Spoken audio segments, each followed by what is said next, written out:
नमस्कार बिदू शेठ. हो नमस्कार. कसं काय आज बाजार काय? बाजारात म्हशीची विक्री झाली. शेतकरी आले होते आपल्याकडे वळूच पंढरपूरची. वळूस पंढरपूर. परिचय घ्या ना त्यांचा. नमस्कार. अमर राजपूत सरपंच आहे वळदगाव. म्हैस आवडली आम्हाला. भाऊ सोबत चर्चा.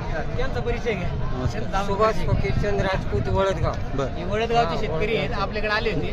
त्यांना बिदू शेठकडे आले त्यांच्या नावावर. बरं. म्हैस पसंत पडली त्यांना. बरं. म्हैस ते आल्यानंतर म्हैस खाली होत होती. म्हणजे म्हैस ते आल्यानंतर- त्यांच्या समोरच आणली का म्हैस? त्यांच्या समोरच म्हशीची डिलिव्हरी झाली आणि एकदम खात्रीशीर म्हैस आहे. तर म्हशीचा व्यवहार लगेच आता थोडंफार राहिला कुठंतरी तो लगेच आता समोरच त्यांनी मागं पुढं करून घ्यावं. बोला बरं आता एक शब्द.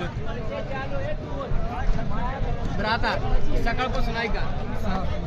पाणी प्या. सकाळपासून राहून द्या. फायनल करायचं काय? फायनल बोला. मी एक शब्द बोलतो. आता सकाळी मी 1:40 सोडून 31 पर्यंत आलो. 1:25 म्हणलं तुम्हाला फायनल. मग आता एक शब्द बोलून तुम्ही मालकाची 1,30,000 रुपयाला म्हशीचं समजा